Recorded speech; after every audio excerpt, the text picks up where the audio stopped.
नमस्कार, आप देख रहे हैं व्हाइट पेपर और मैं हूं आपके साथ आशा सरमाल। चलिए कार्यक्रम की शुरुआत करेंगे। और कल आप देखिए किस तरह से पहले चरण के चुनावों की यहां पर घोषणा जिस तरह से हुई थी। कल मतदान होगा और फिलहाल इंतजार की घड़ियां अब यहां पर खत्म हो गई हैं। कल पहले चरण का चुनाव है। 21 राज्यों और केंद्र शासित प्रदेशों की 102 संसदीय सीटों पर यह मतदान होगा।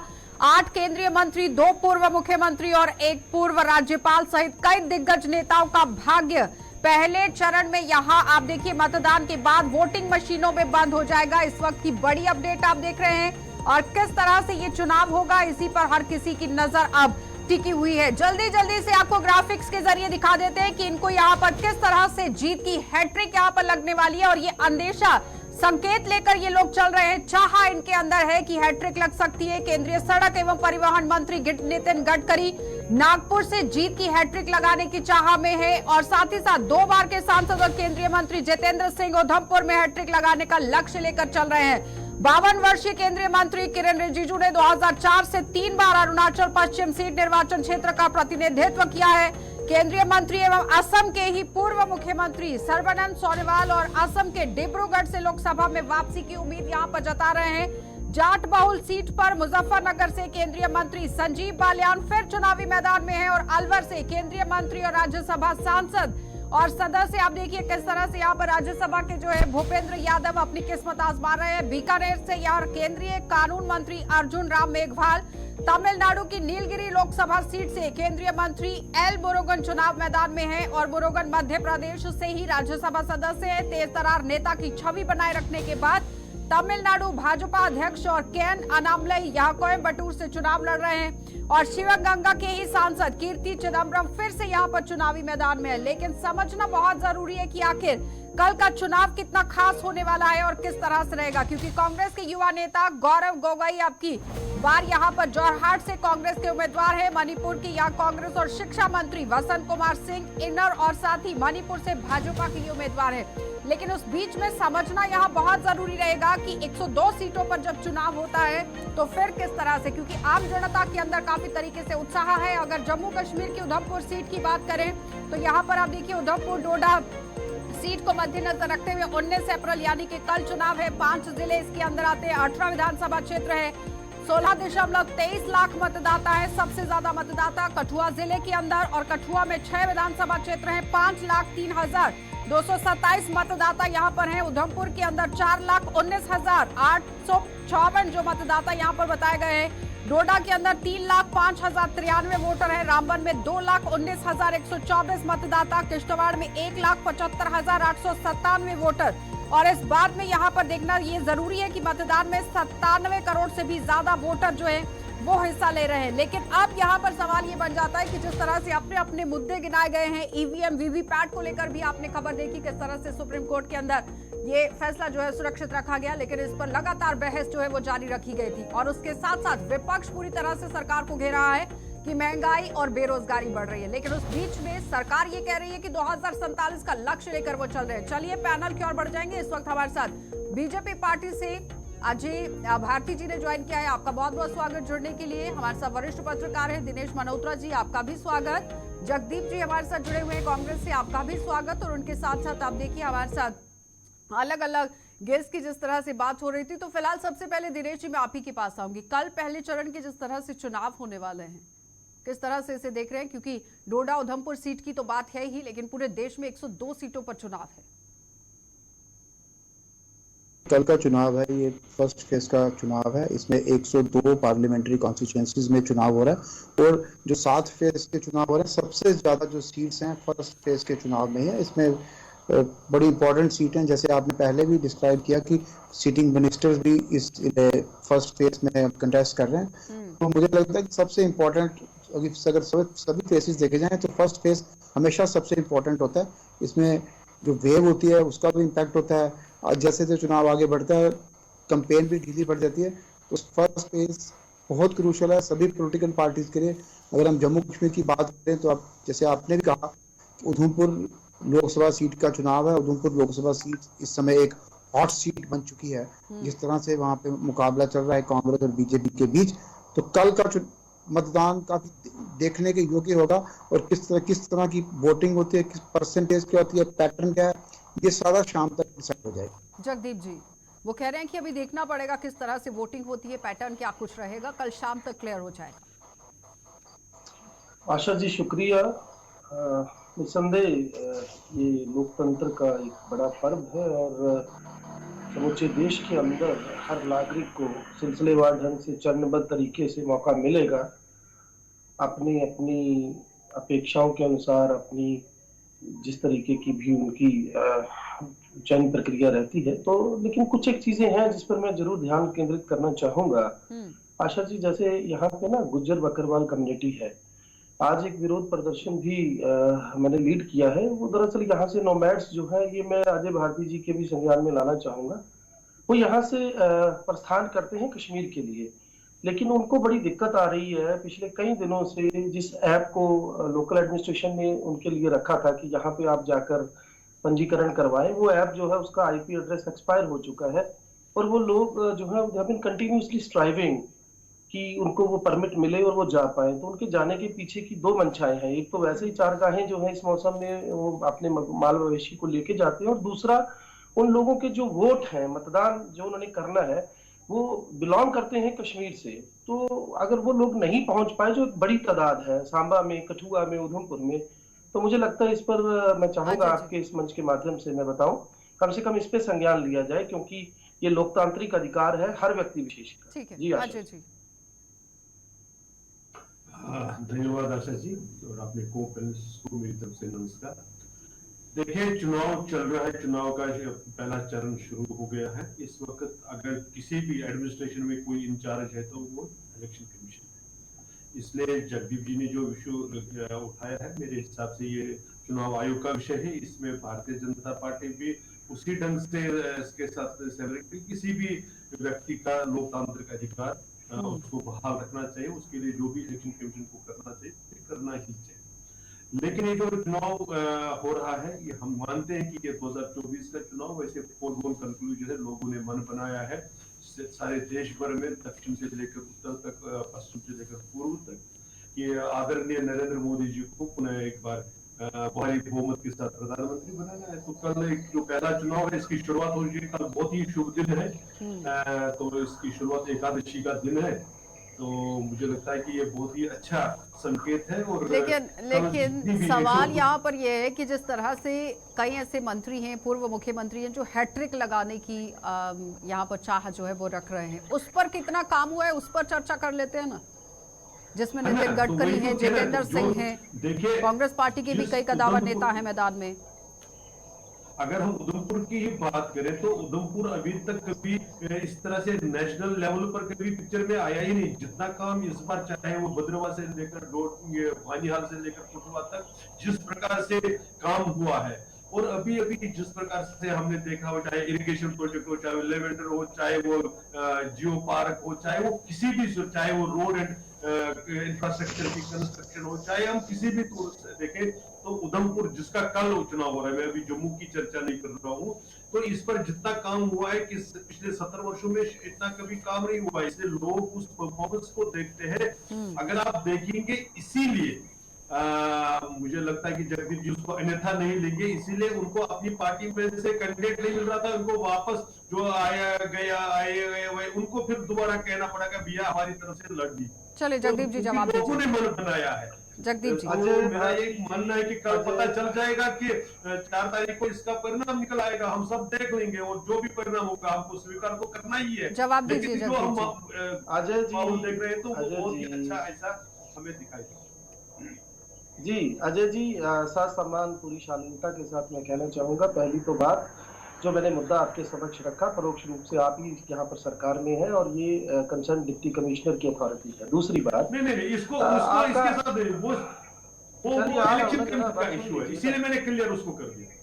वो इलेक्शन कमीशन इस वक्त समझ भी नहीं पाए, अपना इस बात को नहीं ज्यादा आप नहीं समझ पा रहे। परमिशंस डिप्टी कमिश्नर्स देते हैं, चलिए छोड़िए इस बात को, अब मुद्दे पर आते हैं। देखिए अजय भारती जी ना बड़े सलीके से, बड़ी नफासत से अपने मुंह मियां मिट्टू बनने की कोई गुंजाइश जो है वो नहीं छोड़ते। पहली तो बात, डॉक्टर जतेंद्र सिंह की तारीफ में बड़े कसीदे इन्होंने पढ़े। अभी मैं अक्सर बात करता हूं और एक बार फिर से इनसे भी पूछ लेता हूं कि डॉक्टर जितेंद्र सिंह के लोकसभा क्षेत्र का गांव सद्दल जो बाढ़ की विभीषिका का शिकार हुआ साल 2014 में, आज भी वहां शव दफन है। उनको ना तो अंतिम संस्कार नसीब हुआ, ना उनकी अस्थियों का विसर्जन हुआ। और बजाय इसके आपके डॉक्टर साहब यहाँ तक इस बात से मुकर गए कि उन्होंने वो गांव गोद लिया था। और दूसरी बात, आपने बात की चौधरी लाल सिंह की, तो मैं आपको पूछना चाहता हूँ, जब तक वो आपकी पार्टी में थे तब तक बहुत बढ़िया नेता थे। आपकी पार्टी को छोड़ दिया और आपने ये तंज भी कसा। सुनिए, आप बीच में मत बोलिए। अजय जी, आप मुझे पता है बड़े शालीन व्यक्ति हैं, तो बात सुन लीजिए। आप अक्सर ये कहते नजर आते हैं कि कांग्रेस ने देरी की। देखिए, देर आए दुरुस्त आए, हमने देरी नहीं की। मैंने पहले भी कहा, एक लंबी फेहरिस्त थी हमारे पास और हमें समय लगा चयन करने में। और जो चयन किया गया चौधरी लाल सिंह का, भारतीय जनता पार्टी के होश फाख्ता है मौजूदा समय में, और इतना बड़ा जन सैलाब उनकी रैलियों में उमड़ रहा है। मैं इसका जवाब दीजिए अजय जी। नौबत इस बार लहर जो है वो किसी और ही तरफ मुड़ रही है। नहीं, वो चुप हो जाएंगे तो उसी की बात बोल पाएंगे ना जी। मैंने कभी भी किसी भी नेता पर कोई टिप्पणी नहीं की। मैंने कहा कांग्रेस पार्टी को कैंडिडेट नहीं मिल रहा था। मैंने व्यक्तिगत टिप्पणी किसी पर नहीं की। एक क्लियर कर रहा हूं, मैंने कोई व्यक्तिगत, जब आप कांग्रेस के उम्मीदवार पे बात करेंगे, जवाब मैंने ये नहीं कहा जी। अजय जी, मैंने वो नहीं कहा। उस बात का जवाब दे दीजिए जिसमें वो कह रहे हैं कि गांव को गोद लिया था, लेकिन अब मना कर दिया कि नहीं लिया गया है। तो अब इलेक्शन सर पर हैं, जनता समझती है इस चीज को, और महज कुछ घंटे बचे हैं अब तो वोटिंग को लेकर। लोग उनको स्वीकार नहीं करेंगे, इसलिए उनको आनंद फानंद में किसी को लाना पड़ा। मैंने सिर्फ उसी हद तक इस पर टिप्पणी की। मैंने ये नहीं कहा कि वो चलिए सवाल का गांव को गोद लेने की बात हो रही है। दिनेश जी, जिस तरह से पिछली बार की अगर हम बात करें तो आप देखिए ना किस तरह से 2004 से 3 बार अरुणाचल पश्चिम सीट पर निर्वाचन क्षेत्र का ही प्रतिनिधित्व किया गया है मंत्री किरेन रिजिजू की तरफ से। इस बार क्या लगता है किस तरह से समीकरण रहेंगे, क्योंकि असम के भी कालियाबोर में 2014-19 के बीच में कांग्रेस के युवा नेता जो है वो जीतकर सामने आए थे। इस बार हैट्रिक लगाने की बातें हो रही हैं। क्या लगता है कि पूरे देश के अंदर समीकरण किस तरह से बदल सकते हैं? एक तरफ एनडीए है, दूसरी तरफ पीडीए भी है, यूपीए भी अलग से खड़ी है, इंडिया गठबंधन भी अलग से है। तो आपने घोषणा पत्र भी देखे थे अलग अलग किस तरह से है, लेकिन अब सवाल ईवीएम और वीवीपैट पर भी था। तो देखिए, चुनाव के एक दिन पहले आज अपोजिशन ने जो फिर ईवीएम का एक मुद्दा उठाया, लेकिन ये मुद्दा अभी इतना बन नहीं पाया, क्योंकि चुनाव के एक दिन पहले तो ना तो केंद्र सरकार ना तो सुप्रीम कोर्ट इसको तो कोई डिसीजन ले सकती है। ये मुद्दा पहले उठाना चाहिए था। अब ये मुद्दा निकल चुका है ईवीएम का। अब तो चुनाव देखेंगे क्या होते हैं, कैसे होते हैं। यासिर जी, आपका भी बहुत बहुत स्वागत। ठीक है, जैसे मैंने कहा कि पहले ये पैटर्न देखा जाएगा। कल की जो मैं जम्मू कश्मीर की अगर बात करें, अगर कल जो उधमपुर डोडा लोकसभा सीट है उसमें शाम को क्लियर हो जाएगा कि कौन सा कैंडिडेट जीतने वाला है, क्योंकि अगर वोटिंग कुछ इलाकों में बड़ी ज्यादा होती है तो मुझे लगता है बीजेपी के लिए थोड़ी मुश्किल हो जाएगी। पिछली बार अगर आपने पूरे चुनाव रीजन की बात करें तो वहाँ 55% पोलिंग हुई थी, बड़ी कम पोलिंग। हाँ, वो उसी पर आ रही थी दिनेश जी। जिस तरह से 7,24,311 वोट जो है वो बीजेपी को मिले थे, जिसमें जितेंद्र सिंह जीतकर सामने आए थे, और 61.4% यहाँ पर वोट प्रतिशत जो है वो रहा है। जीत का अंतर 30% था। क्या लगता है कि इस बार चौधरी लाल सिंह है, क्योंकि पिछली बार आपने देखा विक्रमादित्य सिंह थे, और जगदीप जी आप ही ने टिकट नहीं दिया था लाल सिंह को, समझिए इस बात को भी। और इस बार तो मैदान में आप लोगों की तरफ से उतारा गया है। दिनेश जी, जवाब दीजिएगा, इस बार क्या लगता है कि वोट प्रतिशत और शेयरिंग कहां तक रहेगी? देखिए, 1 महीना पहले तक जब ये चुनाव शुरू हुआ उधमपुर डोडा सीट पे, तो ये लग रहा था कि सिर्फ जितेंद्र सिंह जी को सिर्फ नॉमिनेशन पेपर भरना ये पूरा केक वाक है उनके लिए। लेकिन जैसे जैसे चुनाव कैंपेनिंग बढ़ती गई, ये मुकाबला कड़ा होता गया। और मुझे लगता है पहली बार जिस तरह से नेशनल कॉन्फ्रेंस की लीडरशिप बड़ा सीरियसली काम कर रही है। उमर अब्दुल्ला, फारूक अब्दुल्ला, उमर अब्दुल्ला ने कैंपेन की 3-4 दिन चुनाव रीजन में, तो काफी इम्पैक्ट पड़ा है, कांग्रेस को काफी फायदा हुआ है। लेकिन अब कल वोटिंग किस तरह की होती है, हमारे जो प्लेन्स हैं हीरानगर, कठुआ, बॉर्डर बेल्ट में किस तरह की पोलिंग होती है, चुनाव रीजन में किस तरह की पोलिंग होती है, ये शाम को क्लियर होगा कि क्या फर्क। ठीक है, यासिर जी भी हमारे साथ है। यासिर जी, सजाद लोन की तरफ से भी आप लोगों पर आरोप लगाए गए थे, नेशनल कॉन्फ्रेंस पार्टी की तरफ से भी, लेकिन आज अल्ताफ बुखारी खुद मैदान में उतरते हैं और वो सीधा सीधा जवाब देते हैं। वो कहते हैं कि हाँ ठीक है, मैं भारत सरकार के साथ हूँ, और अगर आप भारत के साथ हैं तो भारत आपका साथ देता है, पीएम के साथ हूं मैं। वो सीधे शब्दों में कह रहे थे। जी बिल्कुल, बखारी साहब ने इसलिए कहा कि उन्होंने जब भी जम्मू कश्मीर में जब उस वक्त जब जम्मू कश्मीर अपनी पार्टी जब कब वजूद आया था और जम्मू कश्मीर अपनी पार्टी ने जो जम्मू कश्मीर की आवाम की एस्पिरेशंस थी उसको जो है प्राइम मिनिस्टर साहब और होम मिनिस्टर साहब के सामने रखा, क्योंकि वो भारत के प्राइम मिनिस्टर और होम मिनिस्टर थे। और उस वक्त अंदेशा ये था, एक तो सबसे बड़ा अंदेशा था कि यहाँ की नौकरियां जो है उसको यहाँ के सिटीजन के लिए रखी जाए। तो उन्होंने हमारे पे अतमाद किया, क्योंकि हमने ट्रूली रिप्रेजेंट किया, हमने कोई लोगों को फेक प्रॉमिसेस वगैरह नहीं किए। तो उस लहजे में उन्होंने कहा कि कम से कम उसके बाद जम्मू कश्मीर में एक पीस की लहर दौड़ी। लेकिन यासिर जी, आज से पहले तक आप लोग खुद ही नकारते रहे कि आप बीजेपी की बी टीम हैं, लेकिन आज खुद ही अल्ताफ बुखारी मान रहे हैं इस बात को। जी बिल्कुल, मैं कल आपको ये चुनाव की कहूंगा आप कि देखिए पोलिंग है कल, और आज इस तरह से मानना। हम पीएजीडी पे अतमाद कैसे करें? जम्मू कश्मीर की आवाम को जो धोखा पीएजीडी ने दिया, और जम्मू कश्मीर में अगर इंडिया अलायंस की बात करते हैं, क्या जम्मू कश्मीर में उनके दौर में हर दिन किलिंग्स नहीं होती थी? क्या लोगों पर पीएसए नहीं लगते थे? क्या वो लोगों पर टॉर्चर नहीं किया जाता था? और इसलिए अल्ताफ बुखारी साहब ने कहा कि एक अमन की जो लहर जम्मू में खुशहाली की आई है, तो उसमें हम क्यों नहीं साथ देंगे, पीस के लिए क्यों नहीं देंगे? आपकी इलेक्शन और कोलिशन पार्टी आशा आपके साथ। बिल्कुल आशा जी, दो तीन बातें हैं इस पूरे समुच्चय प्रकरण पे जिस पे हम बात कर रहे हैं। पहली तो बात, यहाँ तक आपने खुद अपने मुखारबिन से ये बात स्पष्ट कर दी कि कल तक जो लोग ये दावा करते थे कि वो भारतीय जनता पार्टी द्वारा निर्मित नहीं है, आज उन्होंने खुद बड़ी साफगोई के साथ ये बता दिया और मर दिया जनहित को आगे रखकर कि जनहित की बात में इन्होंने इसको प्राथमिक। दूसरी बात, अभी दिनेश जी बात कर रहे थे कि ईवीएम का मुद्दा जो है उसको बड़ा लेट उठाया गया। तो दिनेश जी बड़े वरिष्ठ पत्रकार हैं, बड़ा सम्मान है उनके लिए मेरी नजरों में। मैं उनको बताना चाहूंगा कि इस देश का समूचा अधिवक्ता समाज देश की राजधानी में निरंतर कई महीनों से विरोध प्रदर्शन पर था, और बहुत सारे ऐसे सुलगते हुए सवाल हैं जो ईवीएम पर खड़े हैं। मसलन ईवीएम की जब बात आती है तो उस आरटीआई के जवाब में जब 20 लाख ईवीएम जो कि जिनका आज तक पता नहीं चला, जिस कंपनी ने ये मशीन बनाई उसके 7 में से 4 डायरेक्टर्स भारतीय जनता पार्टी के हैं। और तो और इलेक्शन कमीशन जो दावा करता है कि तकनीकी तौर पर जो टीम ये तय करती है कि ईवीएम में किसी तरीके की कोई तकनीकी खराबी नहीं है, वो वही 4 लोग प्रोफेसर्स हैं जिन्होंने वीवीपैट की इजाद की। तो हमें बड़ी अपेक्षा थी देश की सर्वोच्च अदालत से कि कल पहले चरण का चुनाव हो जाएगा। लेकिन जगदीप जी, तो उसमें कहा गया कि अगर सकती आप स्लिप देते हैं तो रिस्क हो सकता है, उस पर सोच विचार करना चाहिए। देखिए आशा जी, एक बात तो बड़ी साफ है, समूचा विपक्ष कहीं ये नहीं कह रहा कि आप ईवीएम से चुनाव मत कराइए। सिर्फ इतना कहा जा रहा है कि कम से कम वो जो 7 सेकंड के लिए बत्ती जलती है, इतने में तो पलक झपकते वोटर को समझ में भी नहीं आता। और ये उसका एक लोकतांत्रिक अधिकार है कि अगर उसने किसी को वोट किया है, he or she must be in a position to know that to whom he has voted. That's what we are asking. तो इसमें क्या दिक्कत होनी चाहिए थी? याद रखिए कि हम भी यही पैनल में आ रही हूँ अजय जी, मैं बिल्कुल, मुझे याद है।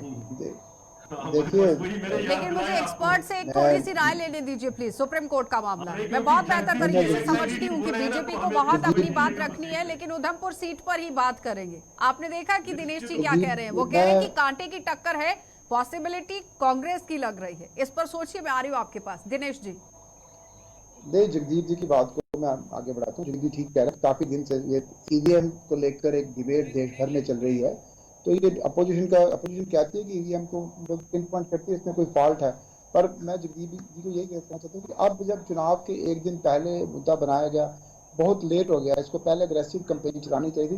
दूसरा वीवीपैट का जो, अगर हर वोट के बाद वीवीपैट आपको स्लिप आ जाती है तो क्लियर हो जाएगा। अब विपक्ष की यही डिमांड है कि हर जो वोट डाले उसको आ जाएगा, उसने किसको वोट दिया, तो सारा कंफ्यूजन दूर हो जाएगा। लेकिन दिनेश जी, जहां कांग्रेस जीत जाती है वहां पर तो वीवीपैट और ईवीएम मशीन पर नहीं सवाल उठते हैं, जहां हार जाती है वहां पर ही क्यों सवाल उठते हैं, ये भी सवाल है। अजय जी, मैं इस पे आ रही हूँ पहले अजय जी, बहुत देर से वेट कर रहे हैं और खुद ही कह रहे हैं कि मेरी याद कर लीजिए अजय जी। एक तो पहले ईवीएम पर ही अगर बात करनी हो तो आज सुप्रीम कोर्ट में इनके जो चहेते प्रॉक्सी वकील प्रशांत भूषण साहब को क्या कहा कोर्ट ने? उन्होंने कहा कि now you are going to for, everything can not be suspected, please also appreciate if they have done something. चलिए ठीक है अजय जी, कंटिन्यू करेंगे, रुकेंगे एक छोटे से ब्रेक। चलिए अजय जी, जल्दी से अपनी बात खत्म कीजिएगा प्लीज। तो ईवीएम तो ये लंदन तक लेकर गए बार बार इनको, और वास्तव में एक्सपर्ट्स मानते हैं कि जब इनको लगता है कि अब चुनाव हार रहे हैं तो ईवीएम का मुद्दा उठाते हैं। लेकिन वापस उधमपुर पर आते हैं। हमारे मित्र जगदीप जी ने सदल गांव का किया। ये जो आदर्श गांव योजना है ना, वो संसद के उस पर वेबसाइट पर उसके गांव में किसने कौन सा गांव अडॉप्ट किया है, ये दिखा दे कि डॉक्टर जितेंद्र सिंह जी ने उसको अडॉप्ट किया था, एक तो ये करे। फिर उन्होंने वॉलंटरी उसमें जो पैसा इकट्ठा किया, लाखों रुपए जो उसमें जमा करते हैं, ये बता दे कांग्रेस पार्टी ने या चौधरी लाल सिंह जी ने जो डोगरा स्वाभिमान की बहुत बड़ी बातें कर रहे थे, उसको छोड़कर उन्होंने 1 रुपया वहां दिया हो। इसलिए लोगों चलिए जगदीप जी जवाब दीजिए।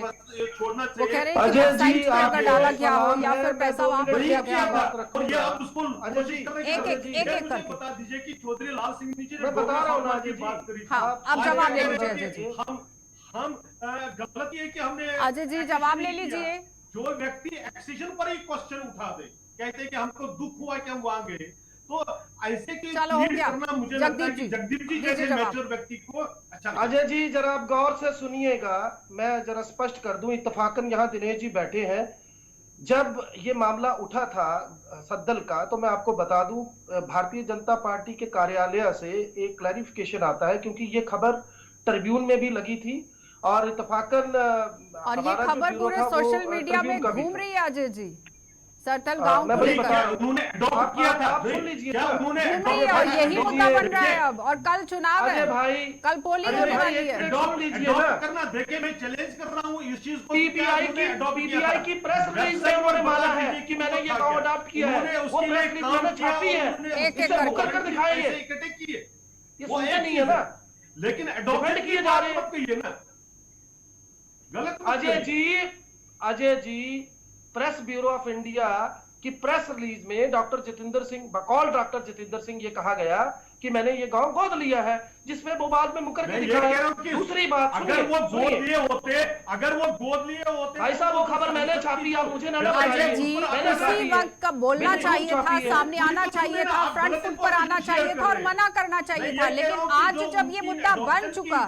दिनेश जी आप देखिए उधमपुर के अंदर ये मुद्दा कब से ज्यादा गर्मजोशी से चल रहा है, हर कोई इसी बात को लेकर चर्चा कर रहा है।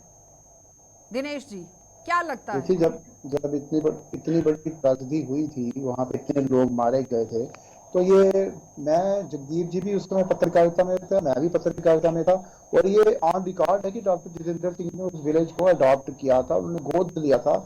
अभी मैं अगर चर्चा के दौरान में शायद प्रेस नोट निकाल सकता हूँ, जब प्रेस नोट आया था तो उन्होंने अडॉप्ट किया था इस विलेज को।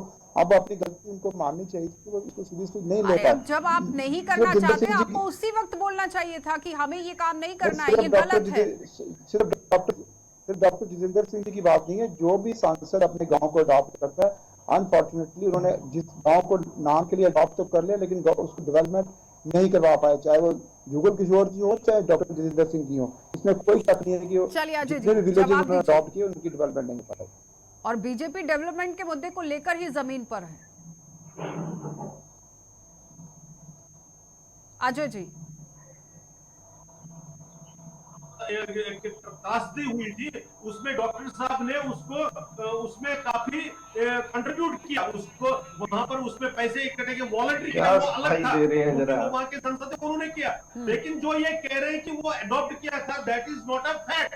मैं सिर्फ वो चीज कह रहा हूं। क्या अजय जी हमने छापा है, अजय जी आप मानी जल्दी से यासिर जी दिनेश जी आ रही हूँ। झूठ मत बोलिए, आप बड़े शालीन आदमी हैं, क्या कर रहे हैं? अब तो ये कह रहे हैं ईवीएम की बात कर रहे हैं, लेकिन समझ ये नहीं आ रही कि ईवीएम हिंदुस्तान में लाई किसने, इंट्रोड्यूस किसने की। तब तो उनको बहुत अच्छी लग रही थी और उस वक्त तो ये कह रहे थे इसमें बड़ी ट्रांसपेरेंसी है। तो अब ये बात कर रहे हैं। अब दिनेश जी क्या लगता है कि इस मुद्दे की वजह से खामियाजा भुगतना पड़ सकता है, क्योंकि कल तो पहले चरण का चुनाव सुबह से ही शुरू हो जाएगा? नहीं, ये मुद्दा इतना बड़ा चुनावी मुद्दा नहीं बना ये सद्दल विलेज, लेकिन मैं 30 जनवरी 2015 का प्रेस नोट निकाल रहा हूँ। मैं इसमें लिखा हुआ है कि डॉक्टर जितेंद्र सिंह जी ने एक भाटिया विलेज किश्तवाड़ में अडॉप्ट किया है, सद्दल विलेज इन्होंने उधमपुर में अडॉप्ट किया, हम्बल विलेज गोडा में किया, सांगली इन्होंने सांबा में किया। अब ये रिकॉर्ड में है तो फिर ये कैसे डिनाई कर सकते हैं कि हमने अडॉप्ट किया? जगदीप जी जल्दी से दो शब्दों अजय जी लास्ट में आपके पास आ रही है। अजय जी इस मुद्दे में मैं समझता नहीं, अजय जी मैं 2 मिनट में कंक्लूड करूंगा। अजय जी आप बेशक जितना मर्जी डिफेंड करें अपनी पार्टी को, लेकिन कम से कम वहां पर गुरेज करें जहां पर तथ्य और साक्ष्य सामने हो। दूसरी बात, ईवीएम पर दिनेश जी ने बात की है, मुद्दे को दूसरी तरफ लेते हुए, तो मैं फिर से एक बात कह दूं कि देखिए ये माना जा सकता है कि ये थोड़ा सा लेट हुआ। आज ईवीएम पर बात इसलिए ठीक भी है हो अजय रही जी, है क्योंकि जवाब सर्वोच्च दे दीजिए, अदालत ने जल्दी। समय मांगा है। अजय जी कंक्लूड कीजिए प्लीज, जल्दी से जवाब दीजिए। नहीं, मैं यही कह रहा हूं कि जो गांव अडॉप्ट किए जाते हैं वो वेबसाइट नहीं पर किया था, अडॉप्ट ये होते कह रहे हैं। हैं आप। प्रेस रिलीज का एक चीज ये कह रहे हैं, तो अब मुकर के वो दिखा मैं रहे हैं। एक चीज कह रहा हूं। दूसरा मैं कह रहा हूं कि इन्होंने क्या किया। मैं नहीं, यही आप तो कह कह रहा रहे हूं, थे ये कि तो लिया ही नहीं। क्योंकि आप ये तो क्या कह रहे थे लिया ही इमोशनल नहीं, करना को चाहते हैं। बताइए। ये बहुत बहुत बहुत धन्यवाद बहुत अजय बहुत जी, बात यासिर जी आपका भी धन्यवाद, जगदीप जी आपका भी, दिनेश जी आपका भी। तो फिलहाल कल पहले चरण के चुनाव हैं और अब देखना ये होगा कि आम जनता किस तरह से घरों से बाहर निकलती है, महापर्व को यहाँ पर मनाती है, क्योंकि अपने घरों से बाहर निकलिए, वोटिंग कीजिए, इस तरह से अपील बार बार आम जनता से की जा रही है। लेकिन अब देखना ये होगा कि किस तरह से चुनाव होते हैं। आप देखते रहिए कार्यक्रम।